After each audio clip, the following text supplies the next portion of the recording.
Hello, I'm Anya Lichtarovich, and this is Somewhere on Earth. I'm in London.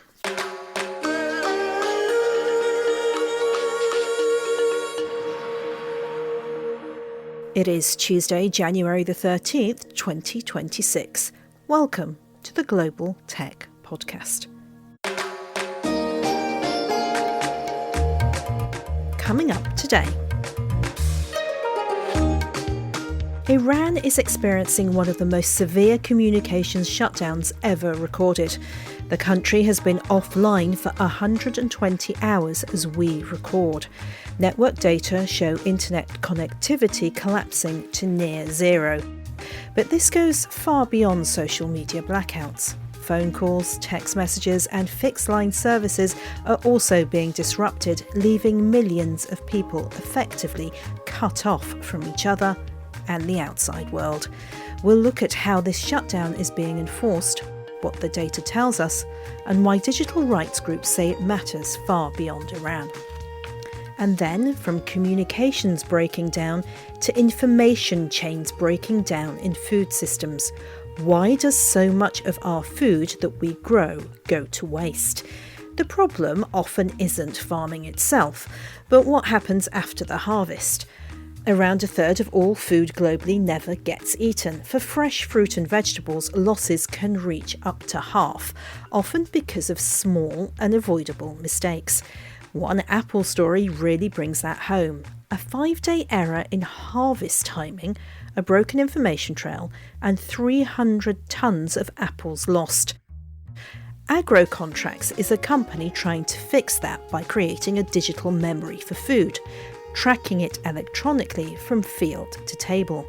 Because cutting food waste isn't just about efficiency, it's about climate, resources, and making sure the food we grow actually feeds people.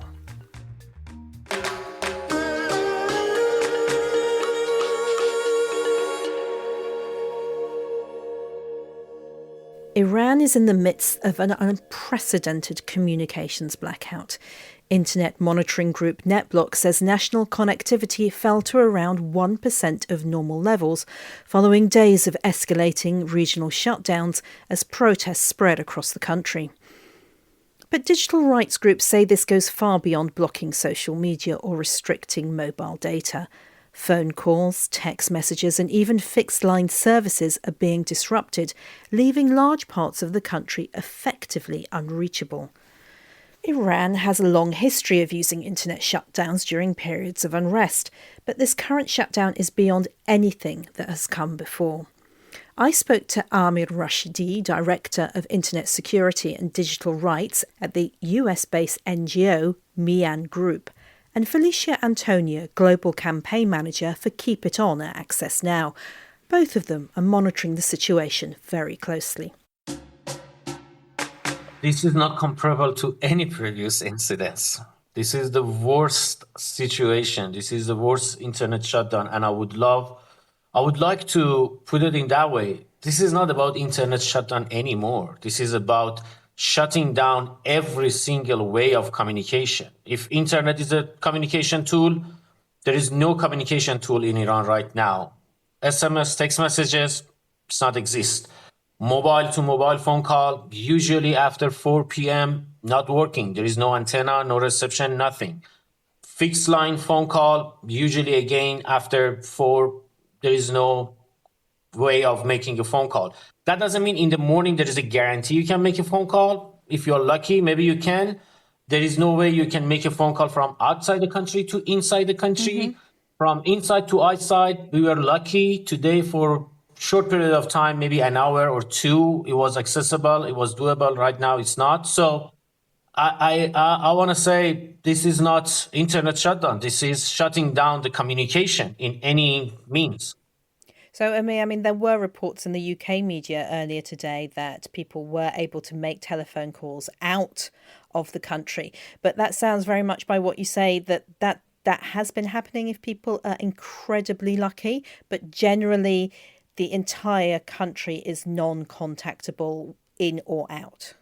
Yes, unless you're lucky and you have a Starlink. Right, and the usual kind of means of getting around these kind of shutdowns. I'm thinking shortwave, what's known as ham radio, cell towers at borders, Starlink terminals, directly calling satellites. Is any of that working? In the past, some of these techniques were working, like during the internet shutdown in 12 days war between Iran and Israel, like eSIM cards on roaming. Yes, they were working. Or some tools developed by Internet Freedom Community outside the country, it was working. Uh, some of those tools actually right now are working. It's not if I say none of those tools, they're not working at all, it's not accurate. But the problem is because those tools relying on some sort of sensitive infrastructure for security reason, nobody wants to really talk about it and say what are those tools and how these tools are working. But obviously, a Starlink is completely different story, and everyone knows if you have a Starlink, you can connect to the internet, be connected to the internet. Yeah, absolutely. They're not going to divulge their secrets if they are getting through, because they don't want that to draw attention. What about you've actually managed to speak to some people, I understand. What's the impact on this blackout on ordinary Iranians out there? The impact is severe because, like, let me give you a couple of examples. If you want to cash a check, it's impossible. You can't. If you want to, let's say you have a local business, you want to send an email and you don't want to use internet and international email services, Gmail, Yahoo, whatever. You want to use a state-approved domestic email service. Not working. You want to go to the ATM, get cash, maximum you can get 1 million toman, which is equivalent to, I don't know, maybe 6, 7, max $8. Yeah, the impact was severe. Trucks are not really moving around. There are lines in front of groceries. If you go to the pharmacy, there is shortage of medicine. And all of it is because there is no way of communication. Felicia, you've seen internet shutdowns happen around the world for many years now. How does this compare really to others that you've seen? What we're seeing as well as the technical side is the human rights violations and abuses that are also being documented alongside the shutdown. And over the years, monitoring has shown that years of monitoring by the Keep It On Coalition shows that internet shutdowns in Iran consistently serve as an early warning sign of mass violence and brutal crackdown on protesters. And we've seen this happen during the nationwide protest in 2022 in September, as well as in November 2019. And this is a trend we've also observed in other countries around the world, with examples in Tanzania. Right now, Uganda has been cut off as we speak. Elections are scheduled for Thursday. We've seen reports of crackdown on human rights already. And with this shutdown happening, it will be very difficult for us to be able to access information. But then, of course, we can only try to draw attention to what is going on there. And I think that is one aspect of shutdowns that is really, really critical to talk about, the fact that it suppresses all forms of communication. And so access to information is blocked completely, and information cannot go in or come out of the country. And they don't also happen on normal days. They happen around critical national like when elections are happening, when protests are happening, as we're seeing in Iran, or even in times of conflict. And so it's really, really important for us to continue to draw attention to the importance of communication and access to information as a lifeline during these critical national moments.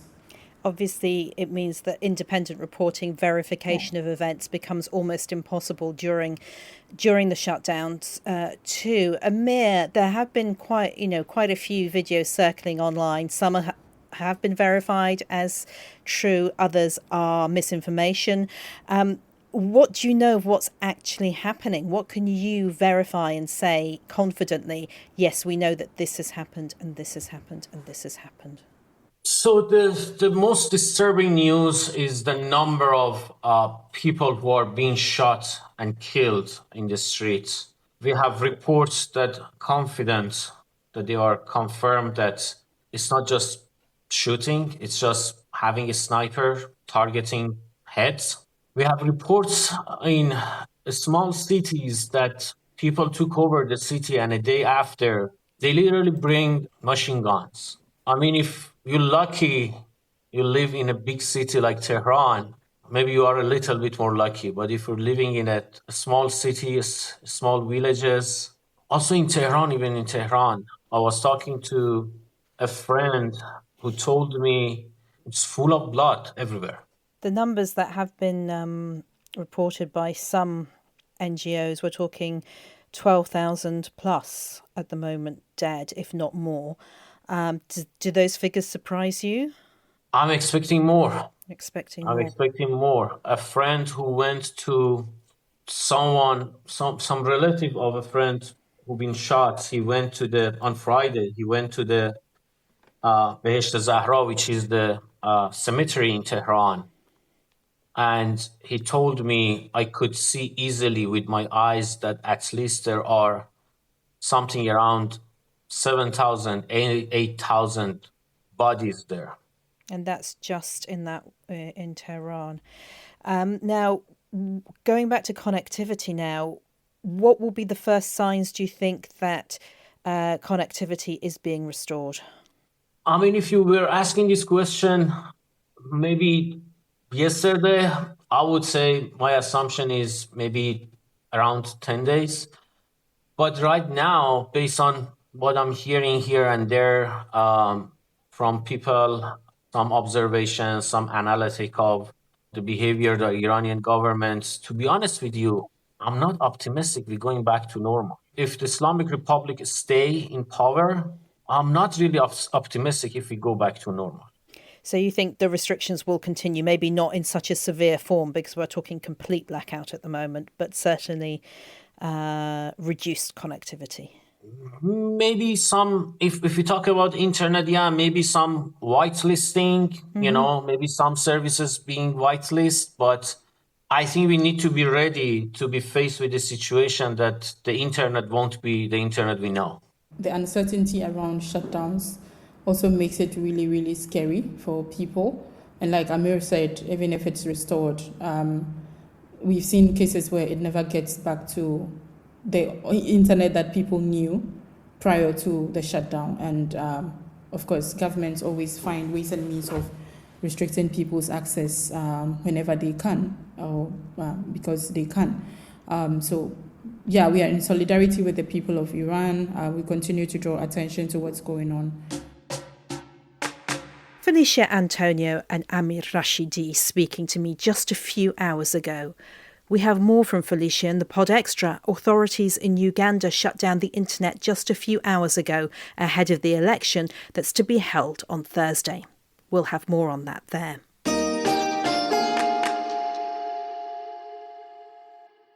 Globally, we already know that around a third of all food produced never gets eaten.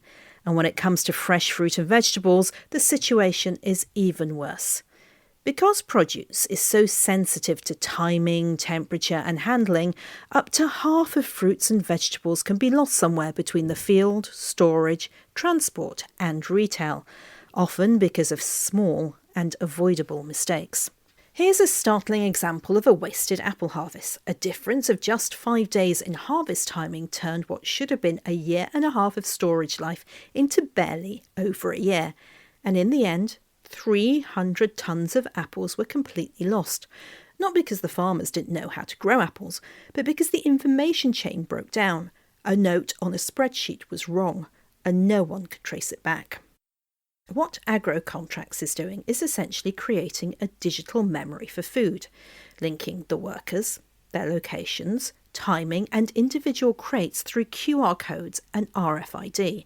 So every fruit or vegetable has a story you can follow, from seed to field to warehouse, all the way to the kitchen table. And the impact of that kind of visibility goes far beyond one farm or one country. Food waste is responsible for around 8 to 10% of global greenhouse gas emissions, and every crate that rots represents wasted land, water, energy and human labour. So when Kacper Dach, co-founder of Agrocontracts, talks about building a digital twin of the supply chain, this isn't just about efficiency. It's about making sure the food we already grow actually feeds people. So what we are doing, we are from a little bit not represented market here, so agriculture, and we want to give insight to farmers, retailers and distributors about the product on every stage of the production. So right now we have a lot of technologies on the field. We know what is the humidity during the production, how much calcium have we put on the field. We have a lot of different interesting technologies, but we lose all of this track after the harvest. We don't know what is happening with the product after the harvest, where it went, etc. Farmers have only the paper and the Excel. So what we want to do is to create the ecosystem of different hardware and software solutions. So at first, workers have their own ID wristband, so that farmers don't need to remember who is who, because on the farm we have big churn of the people. We don't know who is who. Those people speak different languages.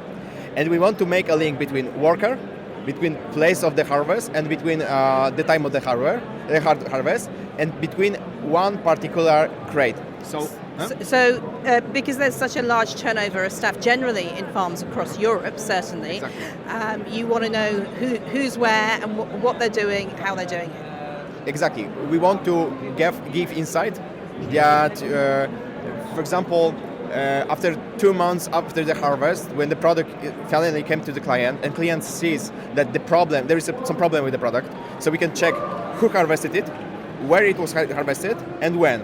And that's because we have our sticker. It's QR code, so we can access data via telephone, but also RFID technology.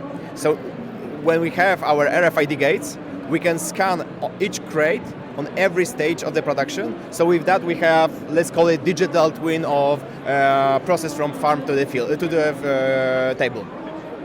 So you can literally trace it from seed now to me getting it exactly onto my table or into my kitchen. Exactly. And how applicable is this technology? Because could it be used anywhere in the world, do you think? I mean, our first early adopter is from Poland, but second company that we are talking to implement this solution is from Chile. So South America, North Africa, those are great markets for us. And in general, the fruit production works. Of course, there are different products, different conditions, for example, temperature, etc. But the production works similarly on every part of the world. So those production companies have similar problems. It doesn't matter if it's a Polish company or if it's a company from Chile or from Australia. And why is it so important to know this information? Mm-hmm. So I will give you an example. Our early adopter wants to implement us because, for example, they had one small mistake last year. So there is the best date to harvest apple. So you have to check it. You write on the notebook that this orchard, the best date is 1st of September. Okay, so we want to harvest it on the 1st of September. But he harvested it after, for example, at the 5th of September. And only that 5 days count that you can't, at first you could put the product to control temperature and humidity and etc. Storage for 1.5 years. But they mistakenly harvested after 5 days later. So this period went from 1.5 years to 1 year and 1 month. That is a significant difference. If Exactly. they then don't, they will then have to sell it earlier, won't they? But they didn't know because someone wrote in the Excel that it was correct date. So they went to the warehouse after 1 year and 4 months, and all the 300 tons of apple were rotted. Wow, so they lost all their harvest. Loss of this product. So that's why those really smart things like knowing where the product was harvested, or which product should go to which client. So, for example, they sent 40 tons of apple to different parts of the Europe, and it appears that it was that there were not apples that they should send to this client. There are other apples, but the product is so not expensive that it's not profitable to take this product to us and send it again. So those small things matter in agriculture. Absolutely. And when do you think you're going to be in a state to roll this out much further? So we are starting our ecosystem. First implementation will be in January. And we want to show our ecosystem, the whole ecosystem, at Fruit Logistica in Berlin in February. And this is the biggest trade fair for fruit production in the whole world. So hopefully we will be able to show it to the world, to general public. Thank you very much, Kacper, for joining Somewhere on Earth. Thank you very much, and see you in Berlin. That's all for this week. Just a quick reminder that you can have even more soap with the Pod Extra version. Please search pod.fan Somewhere on Earth podcast. Go to the page and subscribe. It's $10 for lots more soap. Also, we have all our shows on our YouTube channel, so please go and check us out there. That's it. Get in touch via hello@somewhereonearth.co or via WhatsApp on +44 7486 329 484. The production manager is Liz Toohey and I'm the editor. Until next week, bye-bye.